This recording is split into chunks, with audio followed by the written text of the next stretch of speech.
Mundan 10 ýyl ozal 2016-njy ýylyň 15-nji iýulynda Türkiýe häzirki zaman taryhynyň iň ganyny we dartgynly gijeleriniň birini basdan geçirdi. Türk ýaragylyk güýçleriniň düzümindäki bir topar harby gullukçy häkimiýeti ele geçirmäge tinançdy. İstanbulda Bosfor boguzyndaky köprüler ýapyldy, tanklar köçelere çykaryldy. Döwüş uçurlary Ankara şäheriniň üstünde pesden uçdy. Türkiýanyň parlament binasy hem howadan bombalandy. Sol pursat prezident Recep Tayyip Erdoğan Marmaris'te dinjal ýardy. Ol halka gıtagly ýüzlenme etdi. Yapılan hareket bir ihanet hareketidir. Bir ayaklanma hareketidir. Ve bu vatana ihanet hareketinin bedelini de tabii çok ağır ödeyecekler. Bunu bir defa peşinen söyleyeyim. Sol giýje döwlet agdarylşygy tinançygy başa barmady. Resmi maglumatlara görä 251 adam helak boldy. 2000den gowrak adam yaralandy. Ankara agdarylşyk tinançygynyň arkasynda Amerikada ýaşan Türk ruhanysy Fethullah Güleniň ýol başçylyk eden hyzmat hereketiniň durandygyny aýdýar. Türkiýe häkimetleri bu hereketi terror guramasy hökmünde häsiýetlendirýär.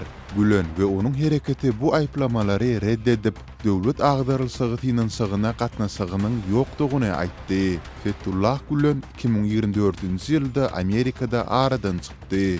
Agdarylşyk tinançygynyň şowsuz tamamlanmagyndan soň Türkiýede häkimetler giň gerimli arsalyş kampaniýasyna başlady. Soňky 10 ýylda Türkiýede 100 miňlerçe döwlet işgäri işden çykaryldy. 10 miňlerçe adam tutsak edildi. Şeýlede ýüzlerçe köpçüliklerin habar berişleri istedi. Mektep we jemgyýetçilik guramasy ýapyldy. Bu bolsa Türkiýanyň iň iri opozisiýon partiýasynyň öňki lideri Özgür Özel ýurtda demokratiýanyň çynlyky hop astyna düşendigini aýdýar. Türkiye'de büyük bir demokrasi yıkımı, demokrasi kıyımı yaşanmaktadır. Türkiye modern demokratik bir cumhuriyet olmaktan çıkmış, bir tek adam rejimine dönmüştür. Adı cumhuriyet olan ama sandığın bir öneminin kalmadığı bir noktaya getirmektedirler. Biz bunun için mücadele ediyoruz ve bu mücadelemizi sonuna kadar sürdüreceğiz. Häkimet bolsa şeýle aýplamalary reddedip, ähli çärlerin kanuny çäklerinde geçirilýändigini belleýär. Emma halkara adam hukuklaryny goraýjy guramalar we Ýewropa institutlary Türkiýede söz we medeniýet azatlygynyň, Kadet häkimetiniň garaşdyrlygynyň hem-de raýat jemgyýetiniň mümkinçilikleriniň düýpli çäklendirilýändigini bir näçe gezek bellediler. 15-nji iýul wakalaryndan soň başlanan kampaniýanyň täsiri diňe Türkiýe bilen çäklenmedi. Ankara daşary ýurt hökümetlerinden hem Gülen hereketi bilen baglanyşykly hasaplanýan mektepleri, guramalary we kärhanalary ýapmagy talap etdi. Käbir ýurtlarda Gülen hereketi bilen gatnaşykda guman edilen adamlar tutsak edildi ýa-da Türkiýe tawsyryldy. Bu kampaniýanyň täsiri Türkmenistanda hem duyuldy.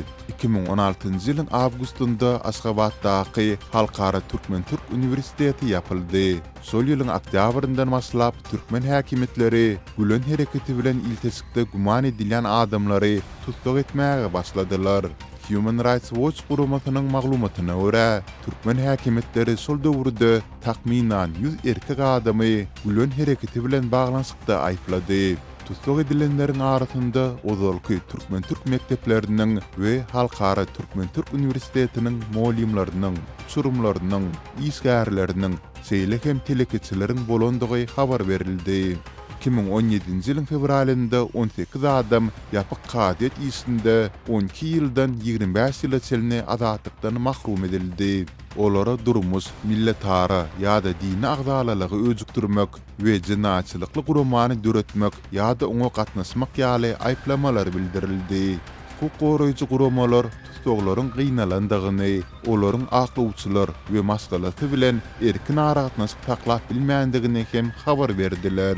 Türkmenistanyň häkimetleri bu tutsak etmeler, Kadet işleriniň geçirilişi we gynamalar baradaky aýplamalar barada jikmejik açyk maglumat bermedi. Höküm edilenleriň käbiriniň nirede taklanýandygy, saglyk ýagdaýy we häzirki ykbaly barada hem jemgyýetçiligi el ýeterli ygtybarly maglumat ýok. huk goraýjy toparlar bu adamlaryň täbirini türmelerde zor bilen ýitirmedilenleriň hataryna goşýarlar. Türkmenistanyň häkimetleri bolsa şeýle adamlaryň tanyby we ýagdaýy barada resmi maglumat çap etmeýär.